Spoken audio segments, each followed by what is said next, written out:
Baiklah, selamat pagi semuanya. Pagi, Pak.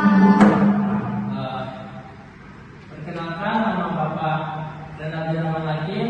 Di sini Bapak sebagai guru mata pelajaran pendidikan kewarganegaraan membahas tentang pentingnya pendidikan dalam membangun kehidupan bernegara dan politik. Di sini Bapak akan memaparkan kepada anak-anak semua tentang judul yang sudah Bapak tuliskan tadi, yang akan dijelaskan satu persatu mengenai judul tersebut. Yang pertama yaitu pendidikan. Pendidikan adalah sebagai ilmu pengetahuan yang harus dikembangkan. Pendidikan itu penting dalam kehidupan bernegara dan membangun negara untuk menjadi lebih baik lagi. Dalam dunia pendidikan itu ada namanya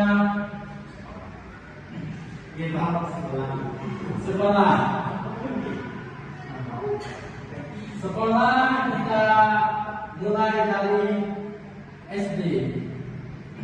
Di sekolah SD ini, yaitu sekolah dasar, kita diajarkan tentang hal-hal dasar kewarganegaraan.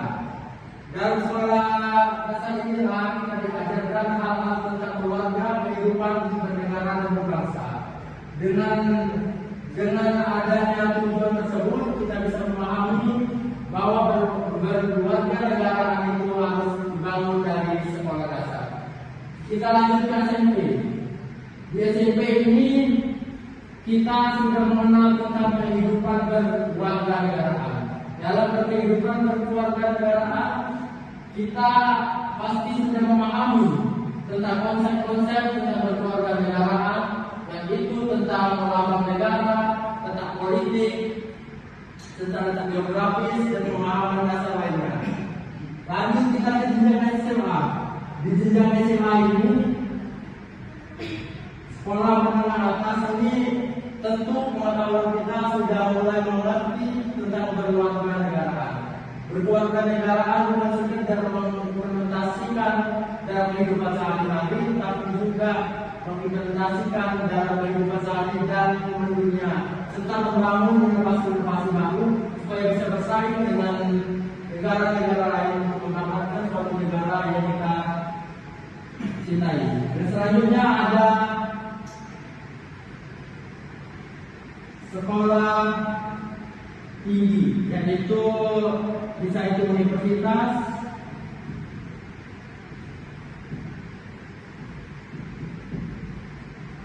sekolah tinggi atau institut. Di universitas ini kita tentu sudah memahami tentang hal-hal dasar ketiga ini. Dari ketiga ini kita akan mengimplementasikan ke universitas.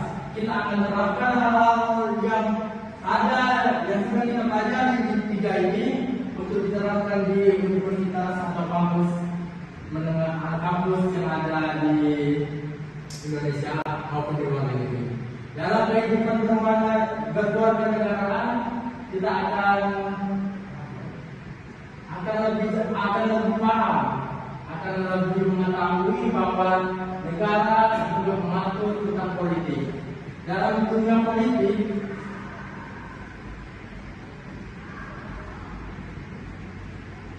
kita tentu dipimpin oleh pemimpin yang yaitu dipimpin oleh seorang presiden.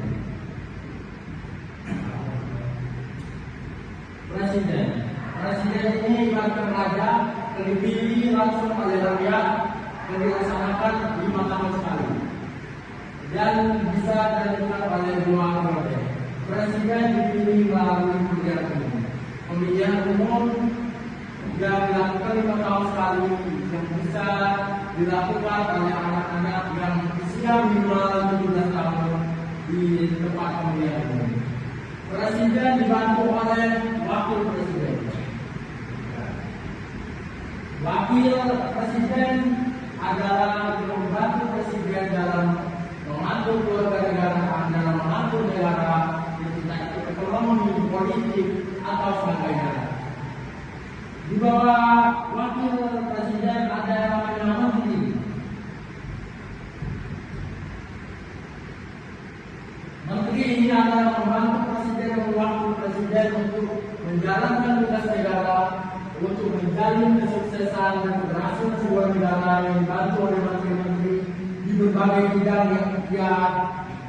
yang telah kita tentukan. Dalam menteri kita memiliki gubernur. Gubernur adalah wakil dari suatu wilayah atau wakil dari suatu provinsi yang untuk melanjutkan misi dan misi suatu negara yang suatu gagasan yang dirancang oleh presiden dan wakil presiden serta para menteri yang dilanjutkan oleh gubernur dan dilanjutkan oleh wali kota dan bupati.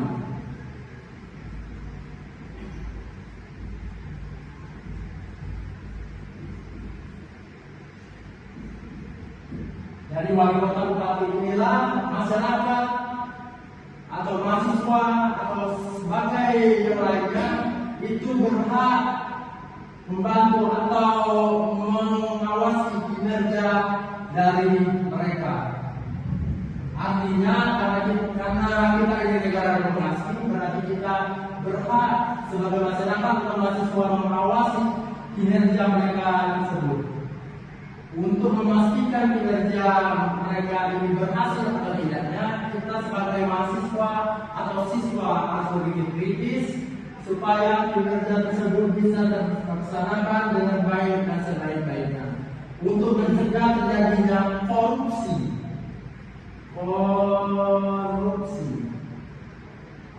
Apa yang maksudnya? Ada yang tahu? Oke. Untuk yang belum tahu apa yang harus dibenahi dari korupsi ini, yang pertama adalah sistem. Apakah sistem kita sekarang baik-baik saja atau tidak? Menurut anak-anak bagaimana? Tidak. Oke. Untuk sistem kita saat ini, terutama pada hukum kita saat ini, itu sangat di bawah. Kita masih kalah saing dengan negara-negara lain. Kita masih banyak yang harus diperbaiki, masih banyak yang perlu dievaluasi. Sistem atau hukum kita yang saat ini yang sedang berlangsung sangat lemah. Banyak kejahatan atau kejadian-kejadian aneh yang tidak masuk akal. Hukumannya bisa dibilang sangat berat dan hukuman yang sangat berat hanya berlaku kepada orang yang menengah ke bawah atau orang yang miskin. Hukum Indonesia itu bisa apa? Bisa korupsi. Bisa dibeli. Hukum di Indonesia itu bisa dibeli. Oleh sebab itu, kenapa hukum Indonesia itu sangat lemah? Karena bisa dibeli, bisa digunakan atau diperjualbelikan oleh siapapun selagi dia punya uang, punya kuasa, dan punya orang datang. Oleh sebab itu, kita sebagai mahasiswa, sebagai siswa yang cinta tanah air atau yang berkeluarga negaraan harus berpikir kritis, harus menentang kebijakan-kebijakan yang dilakukan oleh para ini presiden, menteri, gubernur atau wali kota atau sejenisnya. Kita harus mengawasi. Oleh sebab itu, jangan sampai kinerja mereka tidak diawasi dan kita hanya diam melihat kekacauan di negeri ini terus berlangsung dan sampai dalam tanda kutip mengalami kehancuran. Bukan dihancurkan oleh pihak luar, bukan dihancurkan oleh penjajah, tapi dihancurkan oleh bangsa itu sendiri. Maka dari itu, apa tugas kita? Ada yang tahu tugas kita sebagai apa? Untuk mengawasi dan mengarahkan kinerja para pemimpin kita. Ada yang tahu? Memilih. Coba katakan, ada yang tahu katakan. Memilih pemimpin yang tepat. Oke, baik. Selanjutnya siapa? Oke, kita partisipasi. Memilih pemimpin yang tepat. Memilih. Seperti apa pemimpin yang tepat? Seperti misi yang tepat, misi yang jelas tujuannya. Baik, jawabannya saya terima. Oke, terkait pemilihan yang tepat, kita ambil saja salah satu filsuf terkenal yang ada di dunia, yaitu Plato. Plato pernah mengatakan seorang akan memilih yang dia pilih sesuai dengan kompetensinya. Artinya apa? Di sebuah negara berkembang, kalau rata-rata orangnya itu menengah bawah, otomatis pemikirannya tidak setinggi orang-orang yang ada di negara itu. Tentu dia akan memilih pemimpin-pemimpin yang berada atau berfrekuensi dengan pemikiran mereka. Artinya apa? Kalau negara itu berkembang, dalam arti mayoritas itu penduduknya bisa dibilang SDM yang kurang berkualitas, maka mereka akan memilih pemimpin-pemimpin yang sesuai dengan kinerja mereka. Artinya apa? Kalau dia orangnya mayoritas orang pintar, pasti dia akan pintar, akan berpikir kritis untuk menjadi pemimpin. Kalau sumber daya manusianya sangat rendah, tentu ini sangat berdampak terhadap pemilihan. Artinya apa? Kalau pemimpinnya pintar, otomatis atau masyarakatnya juga harus pintar. Kalau pemimpinnya bodoh, masyarakatnya juga bodoh. Itu yang terjadi di negara Indonesia.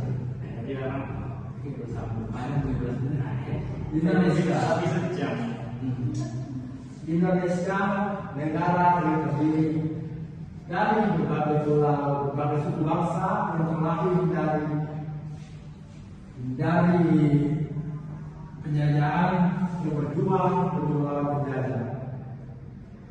Tentu ini bisa hancur oleh ulah mereka. Paham? Kebijakan atau perbedaan waktu dan prinsip tergantung pada beliau. Pengawasan dan penghormatan itu tergantung pada kita masyarakat sebagai demokrasi, sebagai orang yang cinta tanah air harus berpikir kritis dan terus mengawasi kinerja mereka. Jangan sampai kinerja mereka merusak tatanan politik yang sedang berjalan saat ini. Jangan sampai merusak kesejahteraan dan keamanan negara hanya dengan kebijakan-kebijakan aneh yang mereka buat. Maka dari itu, kehidupan bernegara adalah hak kita bersama untuk menjaga Indonesia. Jangan sampai Indonesia ini hancur di tangan para pemimpin-pemimpin zalim, pemimpin-pemimpin yang tidak tahu arti perjuangan, pemimpin-pemimpin yang hanya menguntungkan kepentingan pribadi, pemimpin yang tidak memprioritaskan anak bangsa. Jadi politik berkehidupan bernegara itu sangat penting, yaitu pendidikan. Kita kembali lagi ke pendidikan. Pendidikan, yaitu negara yang maju yaitu dengan adanya pendidikan. SDM yang berkualitas. Kita ambil contoh pada saat terjadinya bom di Hiroshima dan Nagasaki. Orang-orang yang pertama kali diselamatkan yaitu guru dan dokter atau tenaga kesehatan.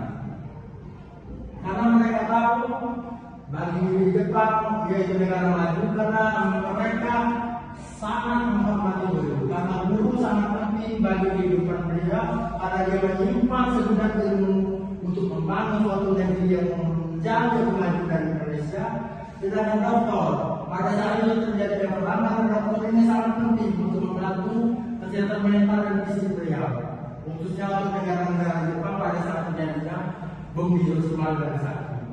Itu kenapa guru-guru di Indonesia ini kehidupannya kurang memperhatikan. Pemerintah kurang memperhatikan kehidupan guru di Indonesia. Karena apa? Banyak guru-guru di Indonesia berjalan utang, bunuh diri, hingga terjadinya tunjangan pemerintah atau sebagainya. Kenapa? Karena guru kurang dipandang atau kurang diperhatikan oleh pemerintah atau para pejabat-pejabat negeri ini. Mungkin itu saja pembahasan dari Bapak. Bagi anak-anak yang ingin bertanya, Bapak kasih kesempatan. Siapa yang mau tanya?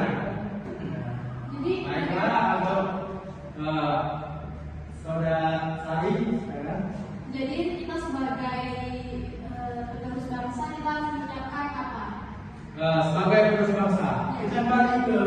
pendidikan.